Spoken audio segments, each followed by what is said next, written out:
Nagita is actually one of the better parts of this episode.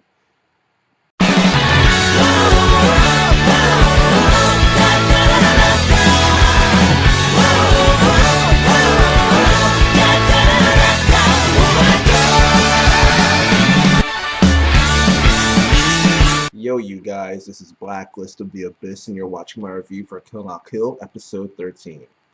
And this episode pretty much focuses on the raid trip, focuses on Ryuko, and it focuses on a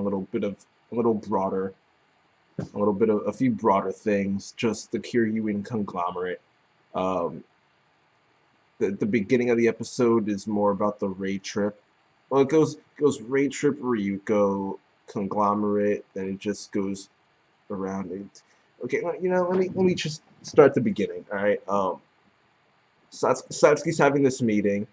All right, she's having a meeting with the four elites and Iori, and they're going over preparations for the raid trip, how they're going, and Iori tells them that the new uniforms are done with the exception of the three-star uniforms. Okay. After that, we go to the Ryuko part, though it's not really Ryuko herself. It's more just Mako. Mikisugi was there too, but whatever. The point is that Ryuko, she's in this Ichigo mode, okay? Ichigo Kurosaki, all right? She's in Ichigo mode. In other words, she's just depressed, okay? Just like Ichigo, he fails at something, he gets depressed, he gets whiny, annoying, he loses faith in himself, he can't do anything anymore all of a sudden. Right? Ryuko is in that mode, okay? Because she was used by Satsuki, all right? Which, I mean, Riko's just a bad character overall, so I don't really see a way to make her look good in this situation. I'm honestly not sure which Riko I prefer. Though I guess this Riko's kind of good, seeing as though at least now she can't get stupid power-ups and fight for no reason, which she and herself admitted in this episode when arguing with Nagita. All right, that she doesn't fight for other people. She has no clue what she's freaking fighting for anymore.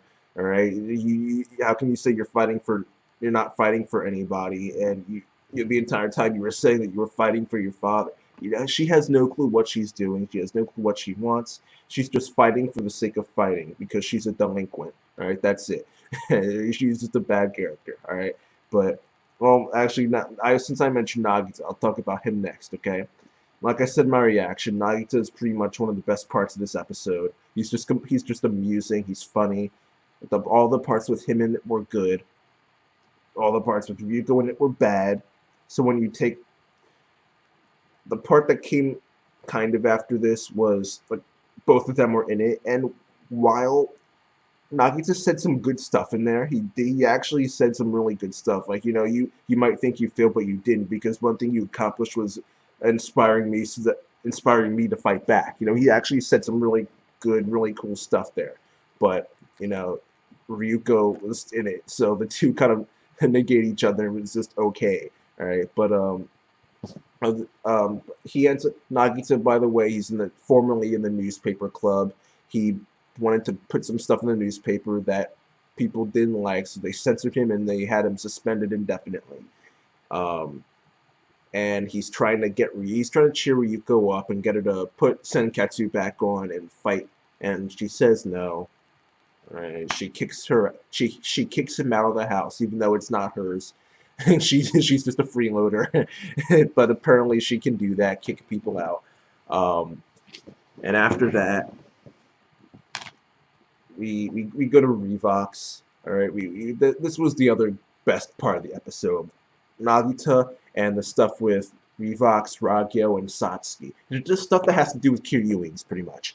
All right, that stuff. Those two parts are the best part. The stuff with Nagita, the stuff with Satsuki / Ragyo. Okay, Ragyo. She has the speech. She's talking to all these guys about clothing, and to be honest, I don't even really know what half the details were about because I was too busy listening to the music. Right, the music that was playing in the background, her theme. Right, all right, that da da da da da. Yeah, that song. I love that. I was way too busy listening to that song. But I did notice that one of the things she was talking about was like clothing being the original sin, which isn't exactly correct. Clothing is more of a consequence of the original sin, but but I get what she's talking about. All right, and she's talking about all this stuff about clothing, and Satsuki comes in. All right, and Satsuki ends up saying that clothing is what binds the heavens, earth, and mankind.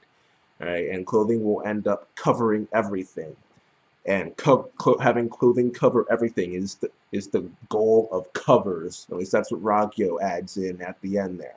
I'm assuming that covers is the name of a plan or something, not like another not another business inside of Ravox Corporation. I'm assuming that's the name of the plan, and yeah, that's it for that. There's this conversation that they have afterwards, the two of them. I don't remember if Hoamaru was there or not, but that like not really important. I haven't seen a reason why she's important yet.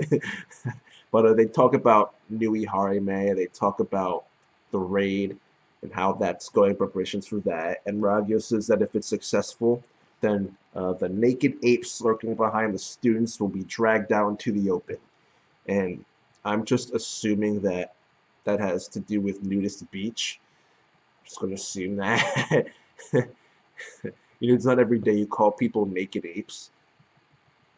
So I'm just going to assume it's Nudist Beach. Plus, Nudist Beach is trying to fight back against them. And right after the scene, we see Mikisugi and Tsumugu. So I'm just going to assume they're talking about Nudist Beach there. And during that scene, Tsumugu mentions that they have a tool that they can use to fight back against the Kiryuins. I am hoping that that is not that little bullet thing that they were going to use. I'm hoping it's not that, because that's like a one-time use kind of thing, and that is not a weapon. That's not a tool you can use to fight back. It's like a one-time thing you can use to get some momentum going your way. All right, to up morale a little bit. That I mean, I'm not trying to downplay that bullet. I mean, it's powerful, and if they use it on Satsuki, it'll probably destroy Junketsu, but. I'm just saying that's not exactly a tool they can use to fight back. It's just a one-time thing. So I'm hoping this tool that Tsumugu mentioned is like a legitimate weapon or something that they can use to fight back and not just cause a little surge in one of the battles. So yeah, there's that. Mikisugi, he's looking up information on Nagita to see if all the stuff he mentioned before was true about him being a student and being indefinitely suspended. And so far, what he found is that Nagita was telling the truth. And actually, after that, we see Nagita again. He goes into the girls' bathroom to find Mako and talk to her, and they end up causing this scene outside. Nagita's saying he gives a speech off, trying to convince people that what the Kiryuins are doing is wrong, that they should all fight back and everything. And he has Mako hand out these newspapers that he made without the newspaper club, that way they wouldn't be censored. And he ends up getting chased by disciplinary committee members. Yeah, he has to run away. Mako ends up getting caught by Ira Gamagori though, and she's forced to work with the other students because since she's a 0-star student, she can't really help out in the war at all. So they just said, screw it, you guys don't have to do anything. Right? Just sit back and we'll just do all the work. So in order to punish her, he has her start to work as well.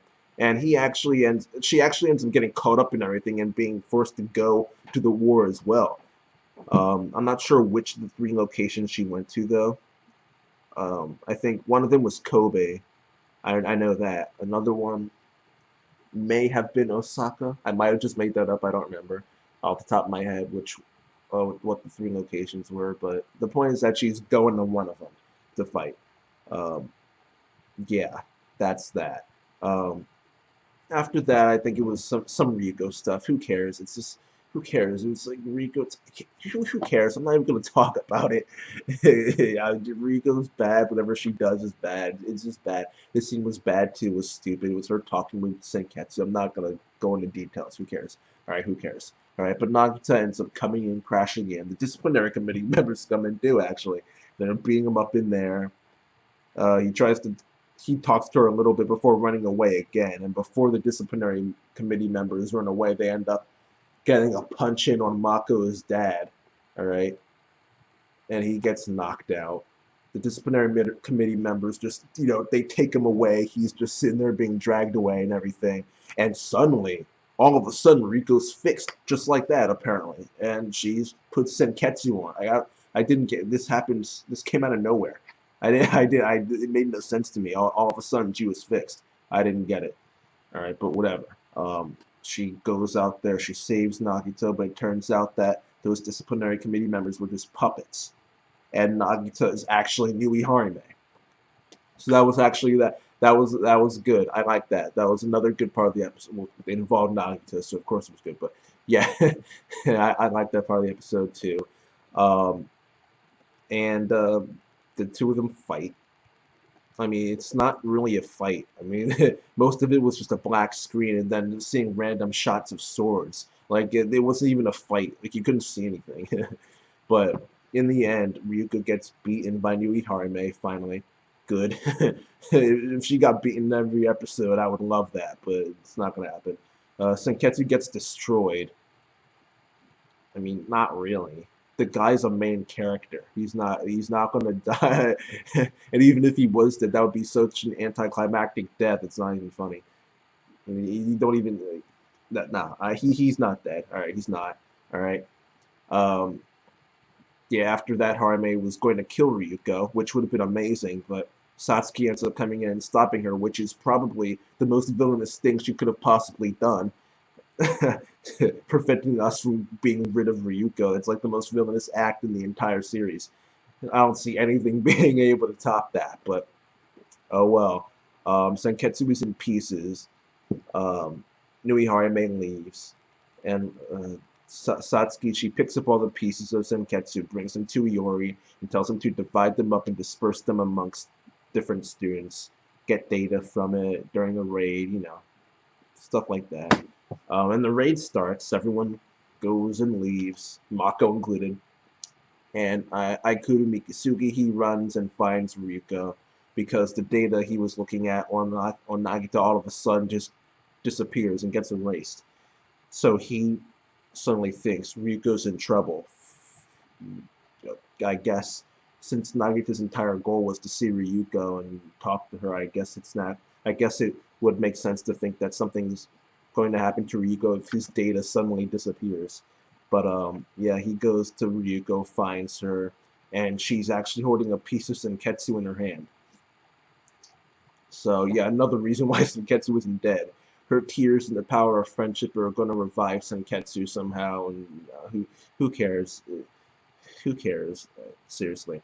I before I give my rating of the episode, which I don't even know what I'm gonna rate it at this point, but I'm just gonna say that as far as Kill la Kill reviews go, I'm probably not gonna review it regularly anymore, because I'm not even motivated to review it. I'm barely motivated to watch it, let alone review it. So if an episode is good, I'll review it. Pretty much the same thing I'm doing with Awari no Seraph / Seraph of the End.